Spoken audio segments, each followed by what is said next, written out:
We are in a revolution. But it is a revolution in which the side that fires the first shot loses. We will not fire any shots because our weapon is uncommon good sense. Hello and welcome to Tractor Time. Tractor Time is brought to you by Acres USA, the voice of eco-agriculture. I'm your host, Ben Trollinger, editor of Acres USA magazine. Today we're talking with Darby Simpson. If Tractor Time has only been a part of your farming podcast diet, you may already know who he is. He does the Grass-Fed Life podcast with Diego Footer. He's also a contributor to Acres USA magazine. And what I really value about his perspective is its practicality. Through his podcasts and online courses, it's clear he wants to help equip farmers with the tools to run real successful farms, not just act out romantic Instagram versions of farming. But he's a conscientious farmer too, running a pasture-based, non-GMO livestock operation in Indiana, located between Indianapolis and Bloomington. But before we get to Darby, here's a message from our sponsor.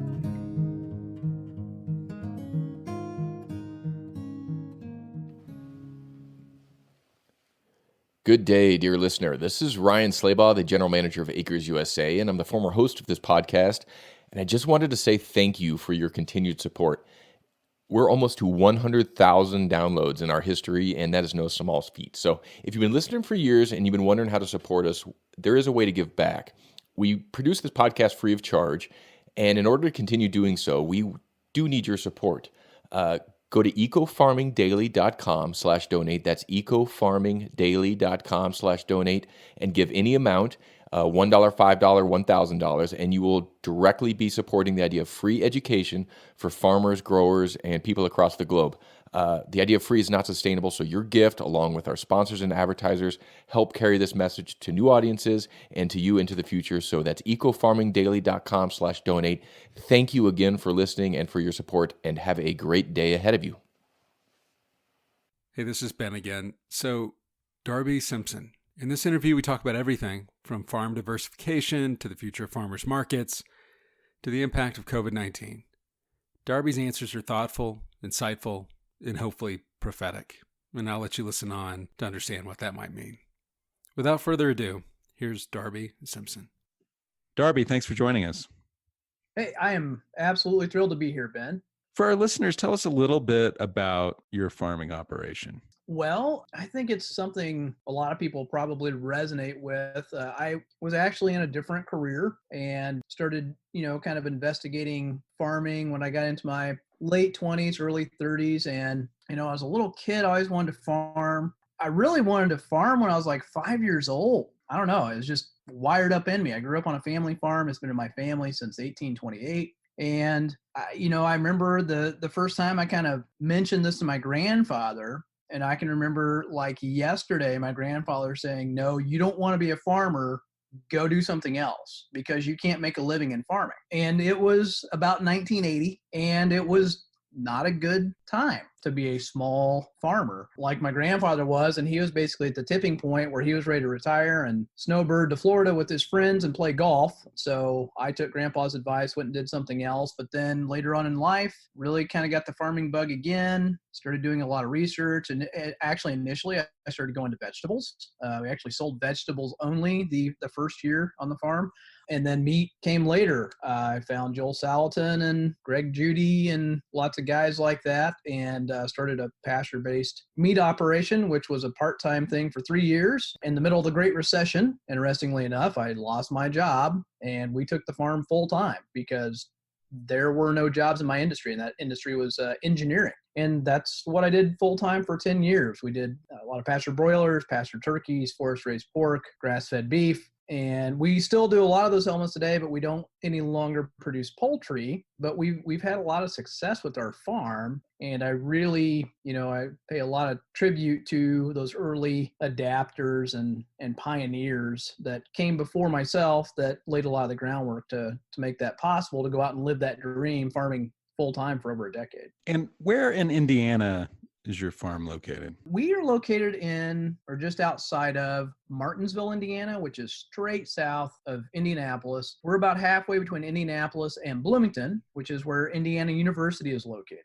It's a pretty small town. It's only about 11 or 12,000 people. We're right smack dab in the middle of central Indiana. And in addition to running a farming operation, you've become an educator as well. You have a podcast, you do courses, online courses, teaching small farmers how to improve their operation. Talk a little bit about that and why you decided to make that a part of what you do.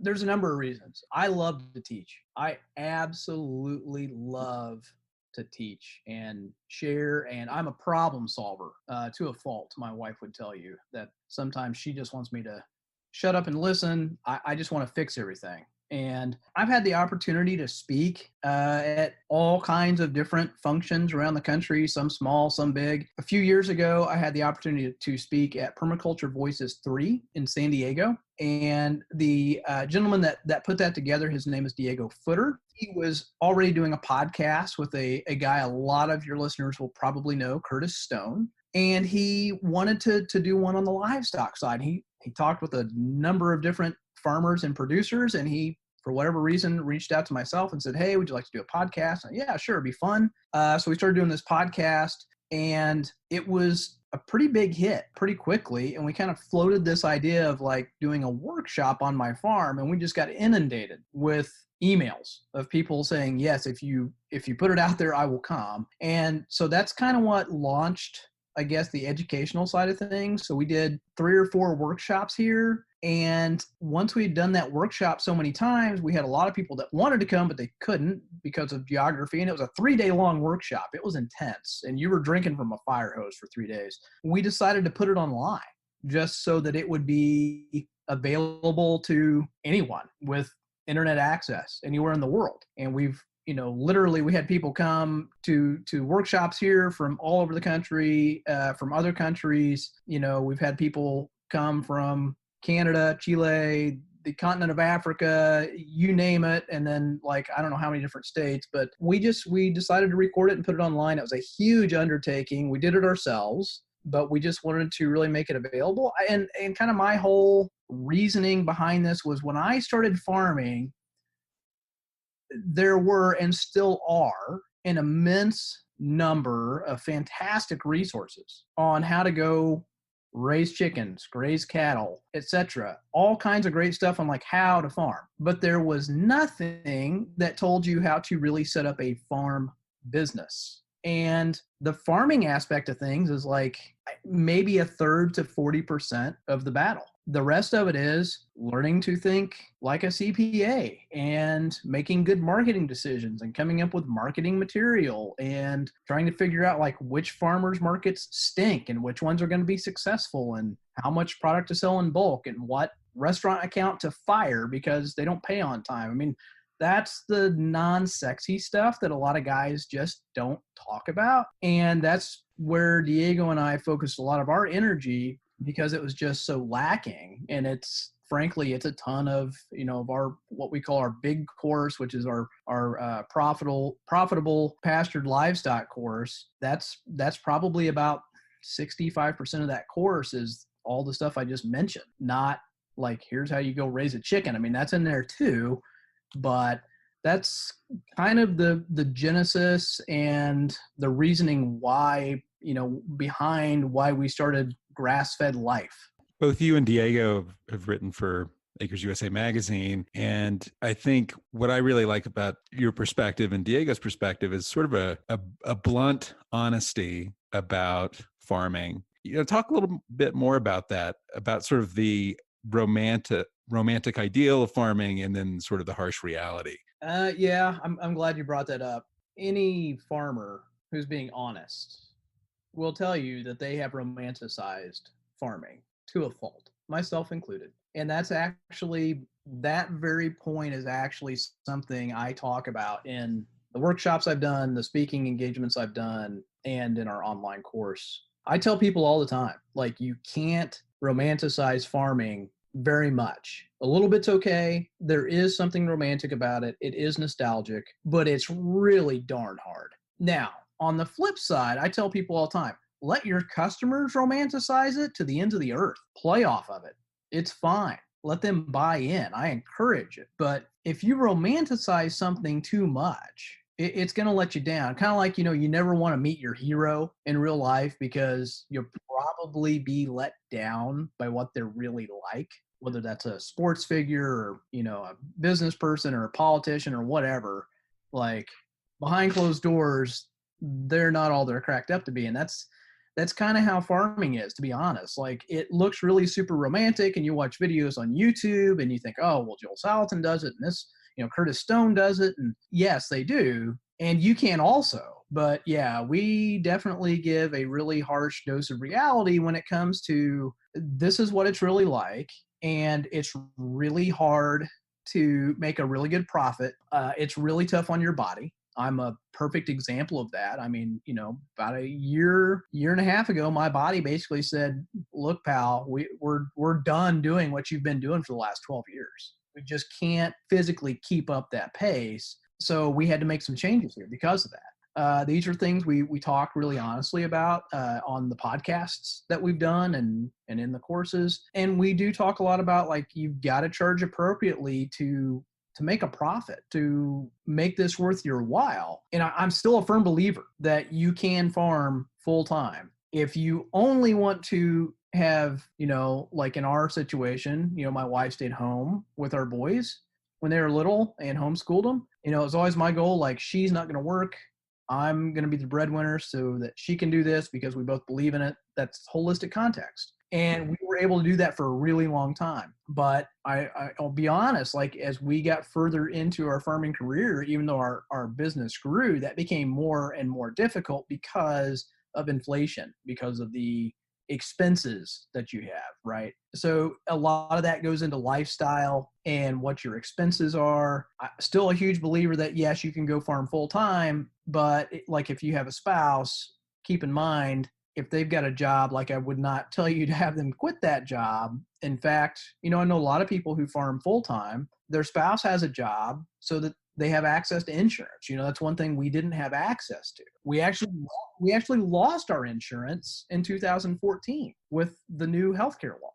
That reminds me, I was editing a piece for the magazine recently, and it was a profile on farmers in Canada. And just as an aside, they mentioned, it really helps us and our business because of our healthcare system here. And without getting too much into the politics of universal healthcare, that is a huge concern for farmers and has major impact on your decision making. Oh yeah, it's enormous. So when I started farming in 2010, I called a buddy of mine that sold insurance. I said, Rob, I just lost my job. I'm going to farm full time. I need insurance. And he's like, okay, not a problem. I can get you covered. He took some information and he asked me two questions. He said, do you have $15,000 you can shove into an account and not touch? And I said, yes. And he said, okay. And you'll go broke, but not bankrupt policy, right? And I said, yeah. So he came back and he got me a policy for all four of us for like $151 a month. And on top of that, we also bought what's called an accident policy, because he explained like 7 out of 10 major medical claims are due to an accident. So we bought this little supplemental accident policy that basically was a lottery ticket, that if we had a major medical claim, it would cover that $15,000 max out of pocket, and that was max out of pocket for a year, but it would cover it. So if it's like $200 a month, well, 2014 comes along, we lose that policy. So I called the exchange to get a quote, comes back at like $1,430. And I'm like, yeah, no thanks. And, personal decision. I didn't want the subsidies, not judging anybody else, but I didn't want them. So, we had to go a different direction. And, a lot of costs, you don't have control of those things. So look, there's no one right way to farm. This is something else we really, really push. Diego and I both. Like, if one person can farm full time and support the entire family and you're comfortable with that, great, go for it. If one person has to work off the farm part-time or full-time so that the other person can farm full-time, if that's your goal and that's your holistic context and that jives for you, awesome. Maybe you want to do what Diego and I would call farmsteading, which is you've got a legit for-profit side hustle, part-time gig, farming on the side. Absolutely nothing wrong with that. This is different for everybody. It really boils down to where are you at in life? What kind of resources do you have? What kind of obligations do you have? I used to think holistic context was all like foo-foo, fluff, and, touchy-feely garbage. It is so incredibly important. We'll talk a little bit about that because some of our listeners may not be familiar with that concept. Yeah, so basically holistic context is just like what's important to you and other major decision makers in your immediate sphere of influence right now, today in life. So that might be not just farm related, but you want to look at like life related stuff too. Okay, what was important for us? Well, it was important for us that my wife stay home. So that meant single income. It was important that she homeschool our kids, right?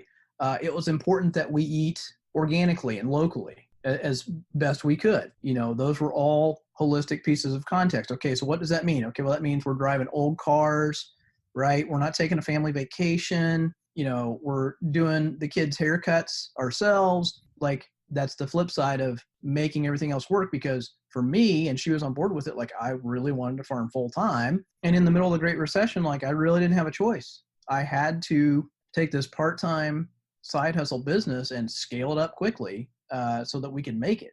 Unfortunately we did. I was so thankful that we had started this business 3 years earlier and we had a good base. We'd gotten a lot of the learning curves and growing pains out of the way.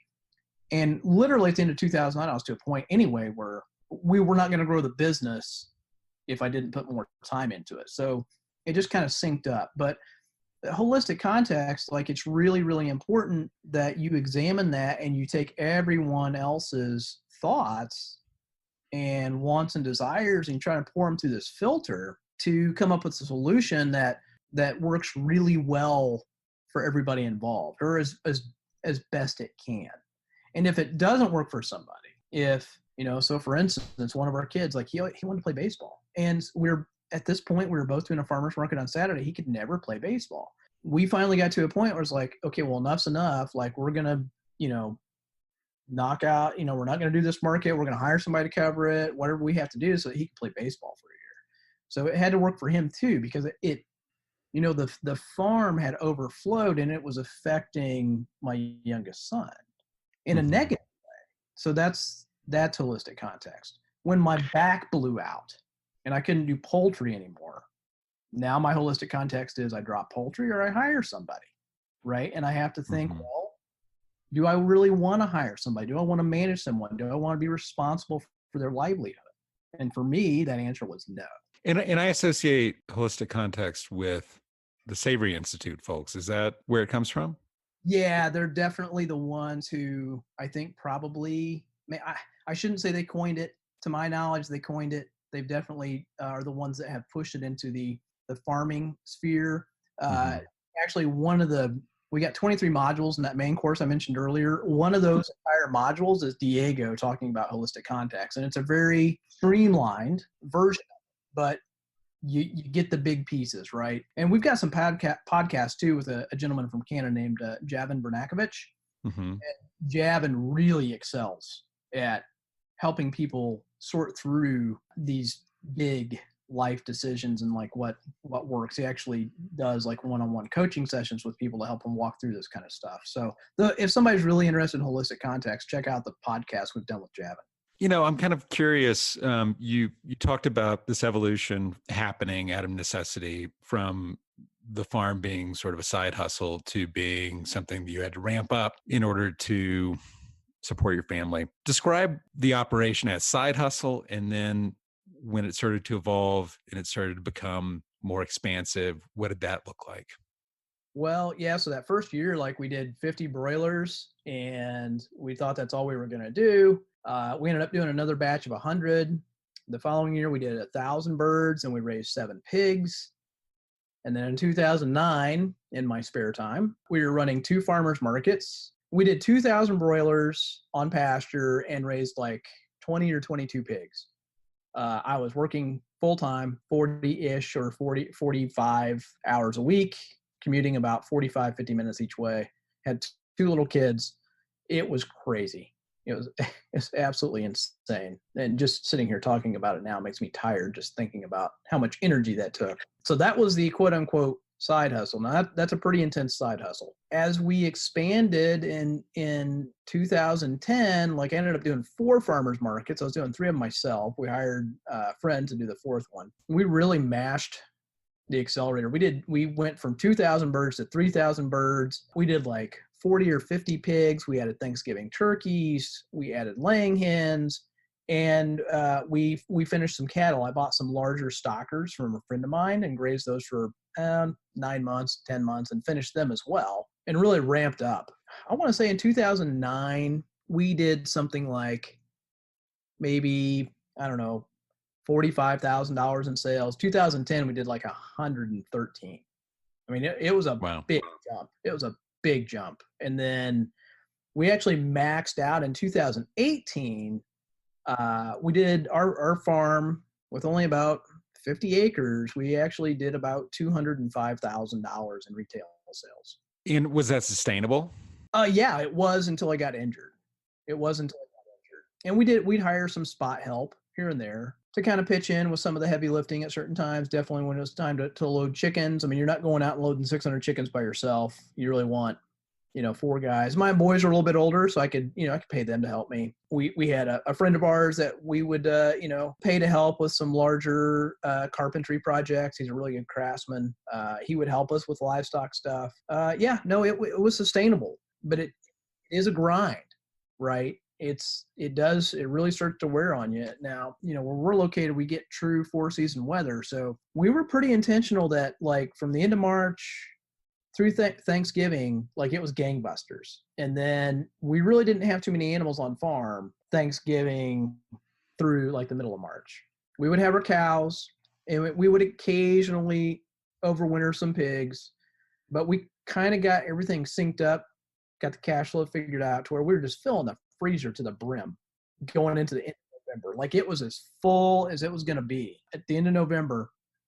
And we just sell that product all winter so that we could get a physical rest. We've established that even with meticulous and intentional planning, farming's difficult even in relatively normal times, but we're not living through normal times right now. No, this is unique isn't the right word. Scary is not the right word, but I don't think saying opportunistic is the wrong word. I think it's a mix of all 3 of those things. I mean, it's something that very few people alive have ever experienced. I mean, there's a few people out there who are still alive that experienced the Spanish flu. And it's weird because we're all having to pivot. We went from, we don't think this is a big deal to, okay, we're not going to allow people from China to fly into the country, to we're closing off Europe also, to our farmers market just abruptly closed. I think we had 1 market at the beginning of March and then it just shut off and we lost that income. And we immediately had to figure out like, okay, well, what do we do now, right? I know a lot of, because of all the speaking I've done, I know a lot of people over the country, and we've actually got a private Facebook group for those who've gone through our full course and workshop. And we talk, right, about, well, this, my farmer's market is still open, but we've had to make, these adjustments or whatever. At the same time, like I'm sitting here looking at so Smithfield yesterday just closed one of its massive plants. And that was not the first one. That was like, I might have been Smithfield's first one, but it was like, there's been several plants closed several places. Will those reopen? Yes. But the stores are having a hard time keeping meat in stock. And we're seeing a flood of new customers just come out of the woodwork. And it makes me think a lot of them are going to rediscover local food. I know a lot of farmers have pivoted to online ordering. I just talked to a buddy of mine today. He's in the city of Indianapolis. He owns like 1.5 acres, and he's got a veg operation. He is up 600 to 800% in sales. And his farmer's market closed. He's selling everything through like a local, it's called Market Wagon. They do all the marketing. You take and drop your stuff off. You let customers know what you've got for sale. Daniel says, hey, I've got chemical-free carrots for sale. They're $4.50 a pound. He told me he sold like 2,400 pounds of carrots. They took everything he had. Now this entity, they take like 20 or 25%, but now he can just focus on farming. And I kind of wonder, like, is that the new normal? I don't know. I mean, I think farmers markets are going to reopen, but I think they're going to reopen in a different way. I know that my summer market, like, they're going to be open, but it's going to be so different. We haven't really decided is it worth our while to participate? Should we be just trying to sell everything in bulk and just doing some retail orders from the farm? Or, do we want to piggyback on like what Daniel's doing with this marketing outfit out of Indianapolis? We're still trying to kind of sort through all that and see where things are at. So it's scary, but like every small farmer I know is way more busy and their bank accounts are looking good. Yeah, I mean, and that's interesting to me. So, this national emergency is, as you say, potentially an opportunity for small farmers to really meet particular needs. So it's sort of shining a light on that, but it also, in your mind, is it also highlighting maybe some flaws in previous thinking about how to run small farms? Well, no, I wouldn't say that it's highlighting flaws. I think, well, let me back up.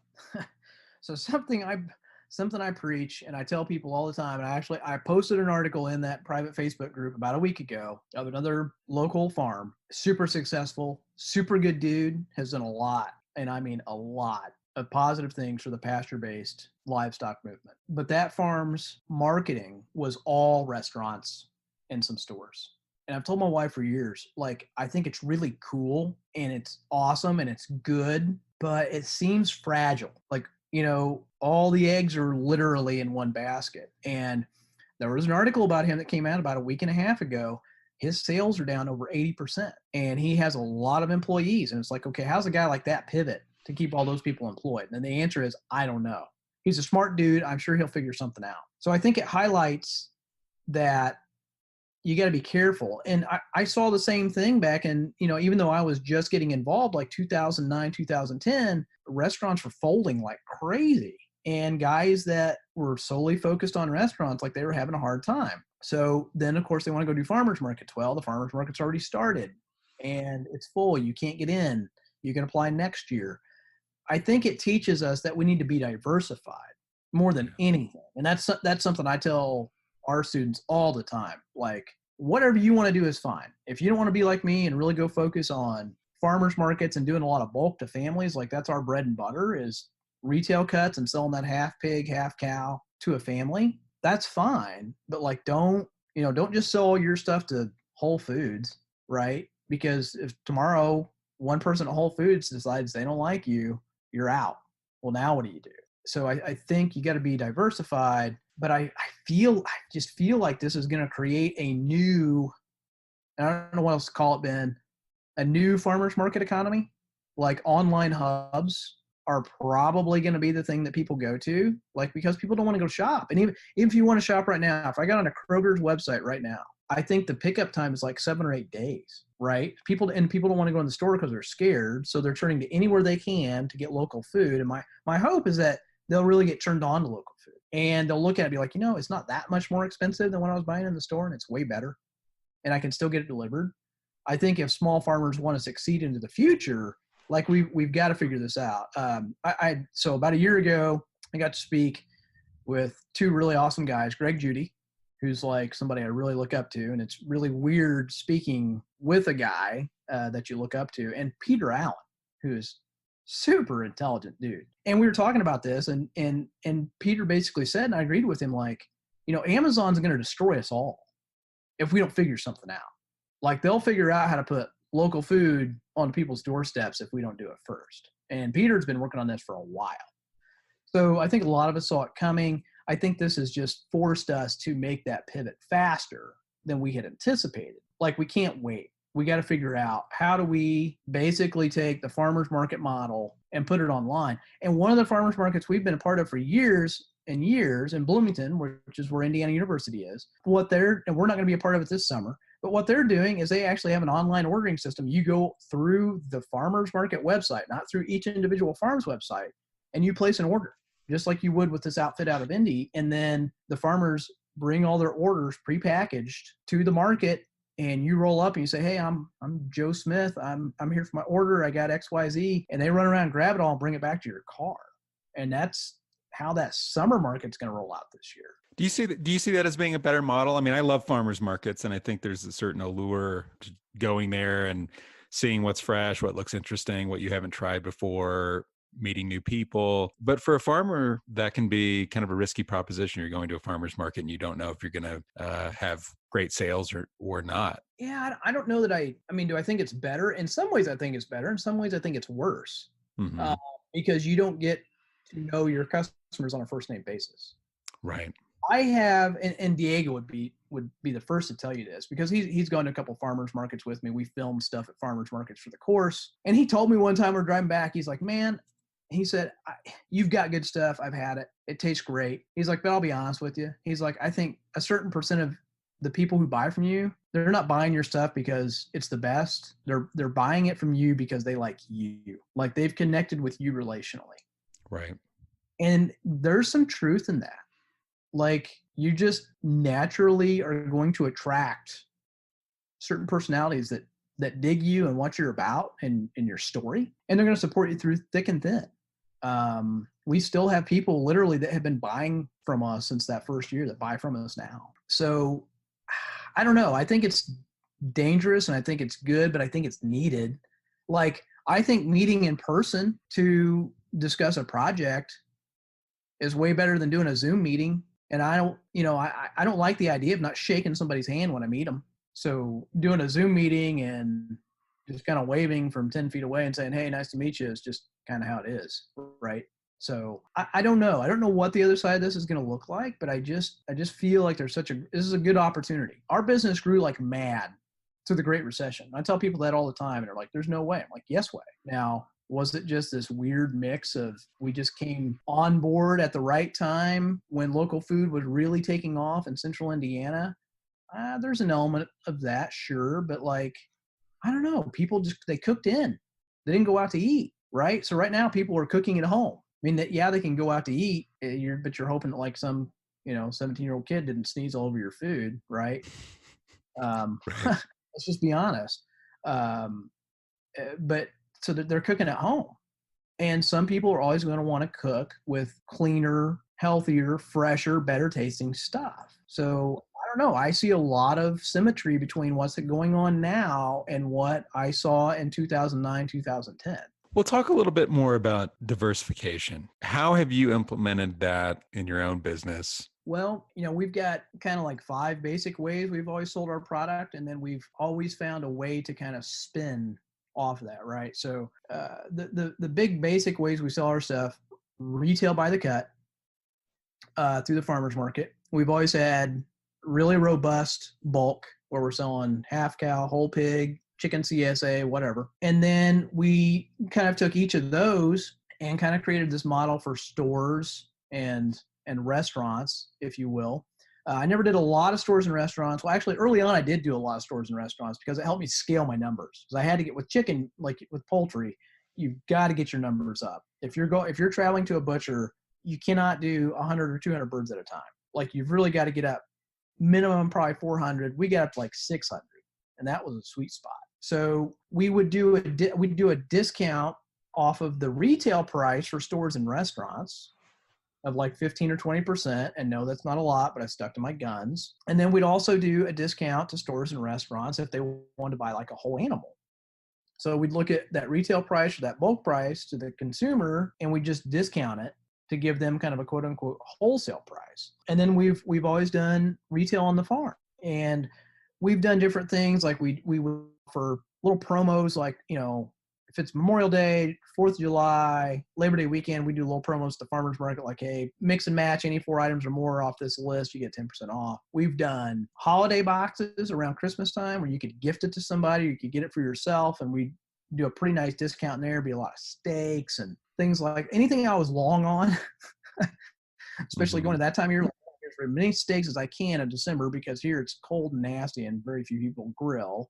So we do holiday boxes to push stuff out like that. I mean, we've done all kinds of things. We've done bundles, different offers. We've done pork boxes, you name it. But we've always tried to just kind of keep things very spread out. Now, the farmers market and the bulk sales, like that's been minimum 80% of our business. But we saw all those farmers market customers turn into bulk customers. And our retention rate with bulk customers has always been really high. And they also are the ones that give us like the best new customers. Like they'll have somebody over for dinner and they're eating a pork chop and they're like, oh my gosh, this is like the best pork I've ever had in my life. Where did you get this? Oh, let me tell you about my farmer. What do you mean your farmer? Well, our farmers, we buy half a pig from them every fall. Here's their information. Like there are, just out spreading the gospel, if you will. So that's a lot of the ways we've diversified on farm. And you just got to look at like where you're at regionally, geographically, like what opportunities are there. There was a guy that came out to a workshop that Diego and I did about a little over a year ago in California with Paul Grieve of Pasture Bird. Paul is a super sharp guy. And we did a workshop out there. And one of the guys that came was from Michigan. His name's Joe. And like, I couldn't believe like he was selling whole broilers to hospitals. He got into hospitals. And like, so he was doing a ton of wholesale. Well, he was looking to diversify, like, okay, well, how do I start shifting some of this into retail? And how do I start shipping like Paul does, So do you want to have a shipping component? Or do you want to partner with other farms? Do you want to stack a meat CSA option onto a vegetable CSA, right? There's just all these different ways you can diversify. But for us here, farmers market, bulk, and then the rest of that stuff would be anywhere from 15 to 20% of our annual sales. How do you see this playing out long term? Are there negatives that we haven't talked about that small farmers should be looking out for in the future as a result of the coronavirus pandemic? Well, I think the first negative, Ben, that really pops into my mind is that it's going to put a lot of guys out of business. They can't weather the storm for whatever reason. Maybe they don't want to weather the storm. Maybe they're close to being done anyway. I think it's going to knock a lot of small farmers out. And that's part of the reason I say I think there's an opportunity, because I think there's going to be holes to fill as we get back to some level of normalcy. Long term, I don't know how fast. Let's just say this is dealt with and gone a year from now, right? Will farmers markets ever rebound to where they are today? And I don't know.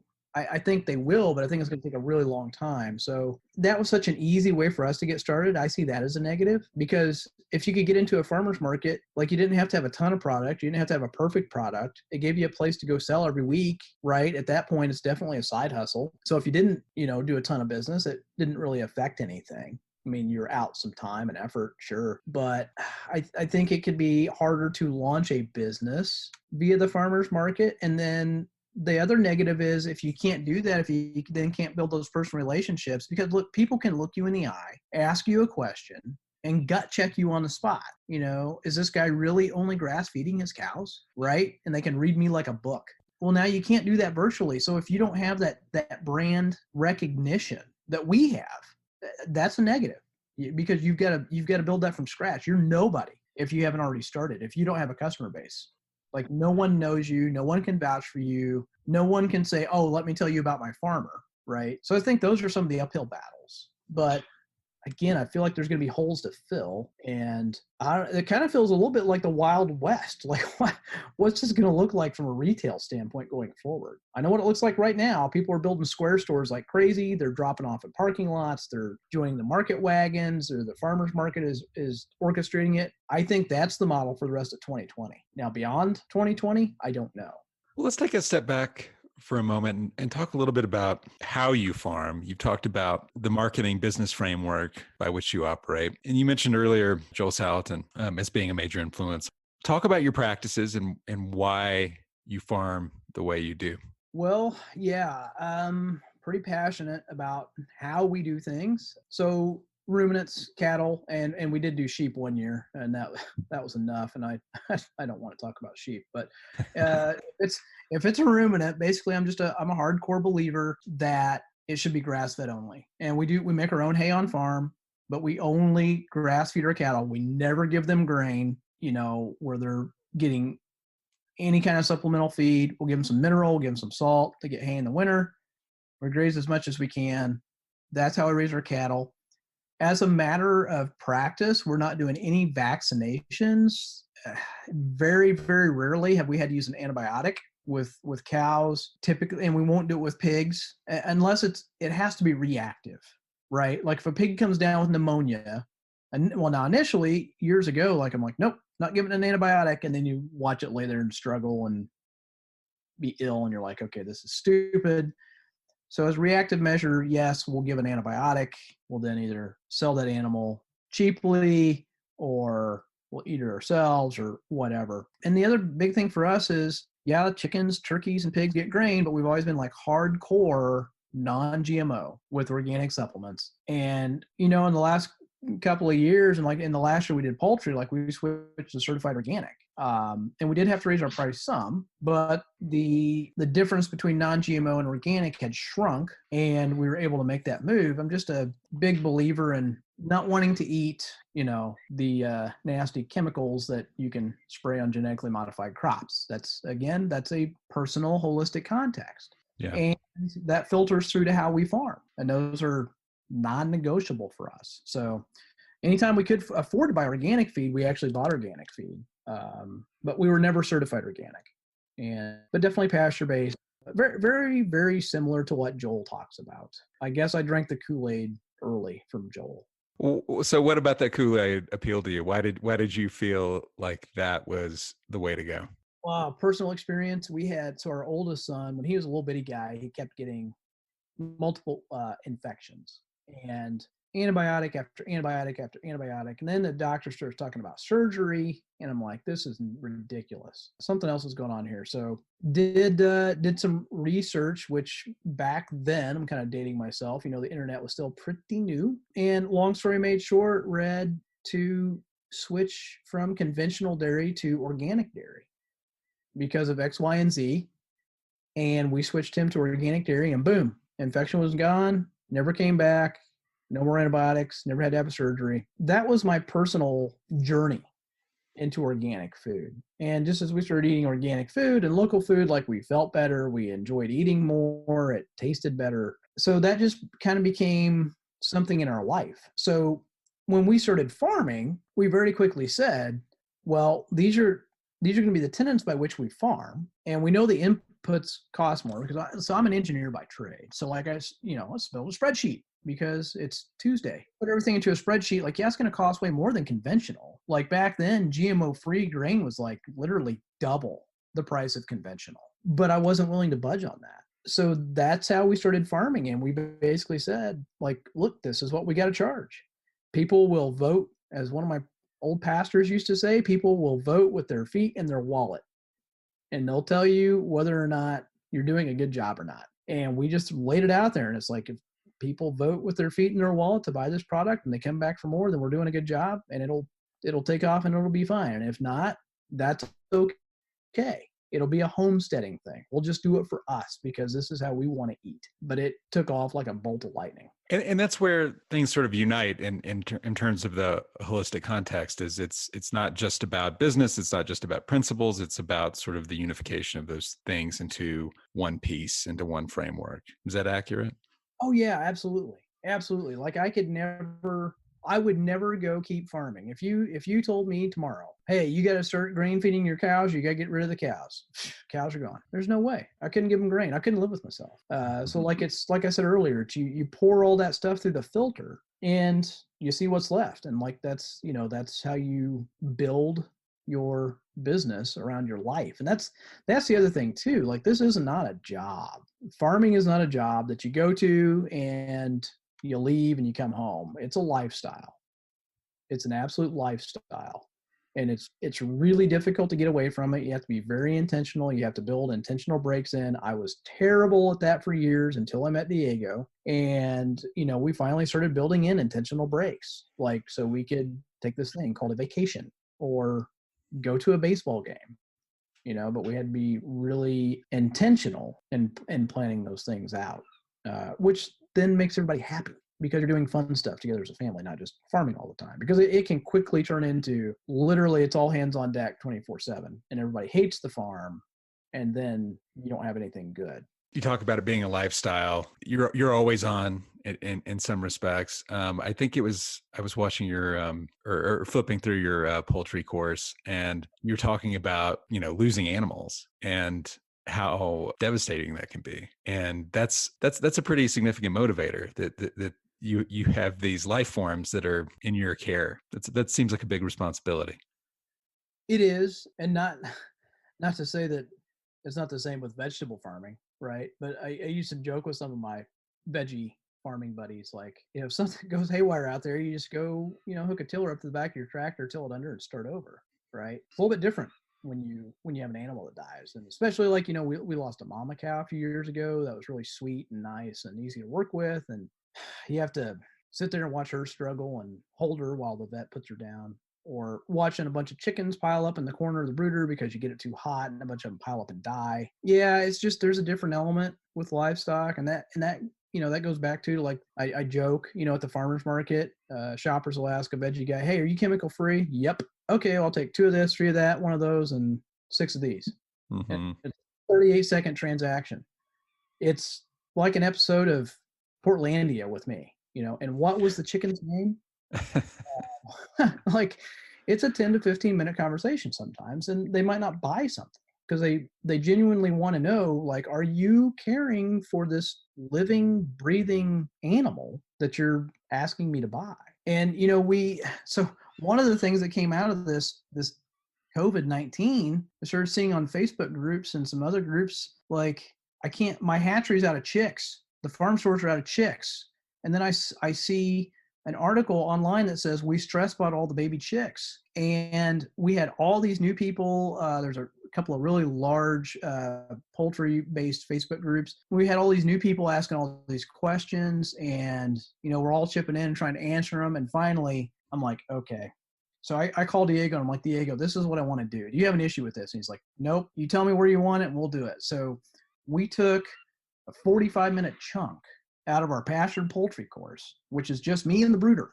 It's all brooder management, because baby chicks are fragile little beings, and they have very specific needs. And we put that video out on the front of the Grass-Fed Life website for free. And I posted it on our Grass-Fed Life Facebook page, and I shared it to every group I could. I asked other people to share it, because I don't want to see baby chicks suffer. Because we've got a lot of new farmers. I'm all for it. I'm all for the independent American spirit. Like, I believe you should be raising as much of your own food as you possibly could. But it wasn't one person a day asking, "Hey, how do I take care of baby chicks?" and they can get some good answers. It was 15, 20 people a day saying, "I bought baby chicks. What do I do?" Well, here, this is our public service announcement. Please go watch this almost 45-minute long video, and literally you have step-by-step instructions on how to get a baby chick from day old to the pasture 3 weeks later. Yeah. Well, that I mean, that is very kind of you to do that. I mean, you I guess you could have said, just leave it to the professionals. This is not for the faint of heart. Right. Yeah. I want to see more decentralization, though. I want to see more small farmers. I want to see more farmers markets. I want to see more stores and restaurants using locally sourced food. And there's a few really awesome large operations out there. You look like what Paul Grieve's doing out in Southern California, because he can farm 12 months out of the year. And, oh, by the way, he's got like 24 million people within 2 hours of his farm. He can crank out some really crazy numbers. Guys like myself, like, it gets really hard to move more than 3,000 or 4,000 birds in a year. Paul moves more than that in 1 week. So it takes a lot of people to feed a community. It's scary and sad that, sub 2% of the population are farmers, and the average age is now 65. We need to really see that be more like 25% of the population. And I'd like to see the average age be, 30 or 35. So those are some of the goals with Grass-Fed Life. And we've tried to put out a ton of free information to help people at least get started on their journey, or maybe try and figure out, like, is this a journey I really want to take, before they dive in with both feet. Yeah. I mean, how do you attract a new generation of farmer? I mean, you're doing your part with developing an educational curriculum around that. What else can we do? Well, that's the educational part I think that's 50% of the battle. And again, it's the reason we've put that out there, and a lot of people look at it like, I don't want to pay for this. Well, that's fine. You don't have to pay for it. I don't care. I'm very libertarian. Do what you want. But if you want to cut years off of your learning curve and literally save yourself thousands and thousands of dollars, like, here's a resource, or go buy a resource from somebody else. Yeah, I always use the analogy, like, you don't just wake up one day and say, I'm going to go be an ASE certified mechanic and not get any training to go work in an auto shop, right? You got to go through some training, and then you still got a crap ton of stuff to learn on the job. And I don't think farming should be any different. But for some reason, a lot of people think, well, I should just be able to watch a YouTube video and figure it out. And there you can to an extent. So the educational part of it is one thing. And there's a ton of us out there trying to educate. There's a lot of really great people in the education sector. I would just say, always make sure that the person you're learning from is actually farming, because there are those out there educating that are not actual farmers, which I kind of question. The other half of it is just being in for the long haul. Like I said, we've been doing this for 13 years, and I've literally watched kids, Ben, grow up going to the farmer's market every week. It's becoming culture. So for those kids, as they age and branch out on their own, that's the norm. It's weird to go to the grocery store. They want to go shop with the local farmers. Now, maybe that farmer's market is physical, maybe it's virtual, maybe it's delivery to your door, but they're learning a cultural norm is to shop for local food. So being in it for the long haul, like, we've got to change the status quo. We've got to make our own new normal when it comes to local food to create more opportunities for these hopefully educated new farmers to come on board so that they've got more people to sell to that don't, have a coronary when they look at a whole chicken and it's $6 a pound, right? They look at the $5 chicken that's pre-cooked at Costco or Walmart as the weird, odd thing, right? The $25 chicken that they have to cook at home with fresh vegetables and fresh herbs, that's normal. And I it's just going to be a long fight. We're not going to change this overnight. We're not going to repair our soils overnight. It took 150 years to destroy our soils. I'm planting everything I can in grass. Most of it the cows can get to. We do have 30 acres of hay. I have friends of mine tell me it's wrong. I've had Greg Judy lecture me on it. It's better than being in genetically modified row crops, and I'm holding soil. It's green. We're not having erosion. And, I'm still to a point where I've got to feed my cows hay. This is logistically hard to get to. It's on the other side of a road. I can't fence it and get water over there easily. To me, that's a win. So there's just a lot of things we have to do. But it's going to take a generation or two more.